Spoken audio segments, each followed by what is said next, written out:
નમસ્કાર મિત્રો, શું તમે ક્યારે વિચાર્યું છે કે કેટલાક લોકો શેર બજારમાંથી લાખો રૂપિયા કેવી રીતે કમાય છે? શું શેર બજાર માત્ર અમીર લોકો માટે જ છે અથવા શેર બજાર એટલે માત્ર જુગાર છે? જો તમારા મનમાં પણ આવા પ્રશ્નો હોય તો આજનો વિડિયો અંત સુધી જરૂર જુઓ, કારણ કે આજે આપણે ખૂબ જ સરળ ભાષામાં સમજવાના છીએ કે શેર બજાર શું છે, તે કેવી રીતે કામ કરે છે અને શેર બજાર શું છે.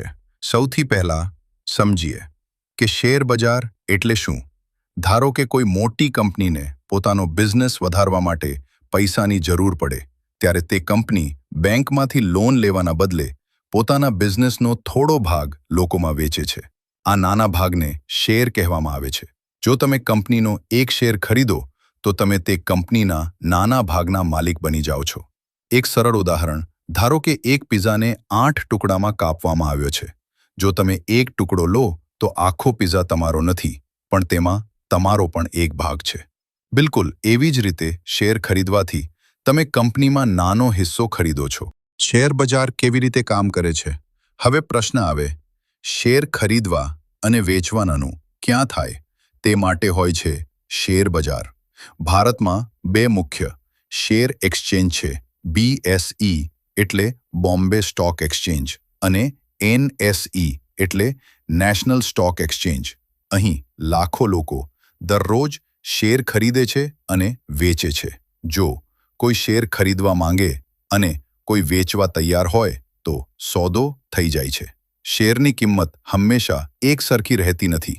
જો કંપની સારું કામ કરે, નફો વધે અને લોકો વધારે શેર ખરીદવા માંગે તો શેરનો ભાવ વધી શકે છે.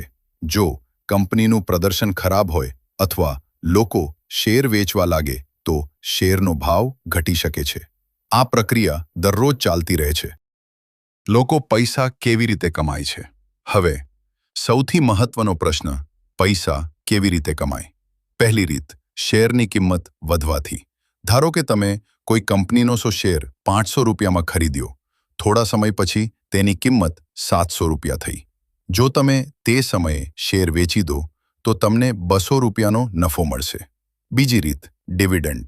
કેટલીક કંપનીઓ પોતાના નફાનો થોડો ભાગ શેર હોલ્ડર્સને આપે છે. તેને ડિવિડન્ડ કહેવામાં આવે છે.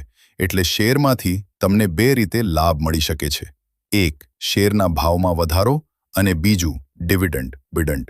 પરંતુ યાદ રાખો, જેમ નફાની શક્યતા છે તેમ નુકસાનની પણ શક્યતા છે. જોખમ. હા, શેર બજારમાં જોખમ છે.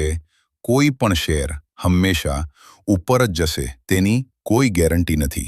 માર્કેટ ક્યારેક ઉપર જાય છે અને ક્યારેક નીચે પણ આવે છે.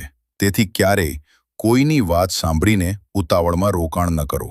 કંપની વિશે માહિતી મેળવો, લાંબા ગાળાનો વિચાર કરો અને જરૂર હોય તો નાણાકીય સલાહકારની સલાહ લો. સમાપન તો મિત્રો, આજે આપણે શીખ્યું, શેર બજાર એટલે કંપનીમાં ભાગીદારી ખરીદવાની જગ્યા. શેર ખરીદવાથી તમે કંપનીના નાના માલિક બનો છો.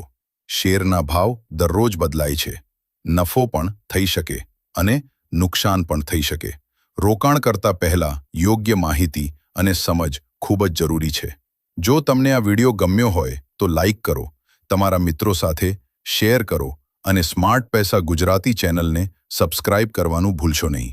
આગળના વિડિયોમાં આપણે જાણીશું ડીમેટ એકાઉન્ટ શું છે અને શેર બજારમાં રોકાણ શરૂ કરવા માટે તે કેમ જરૂરી છે.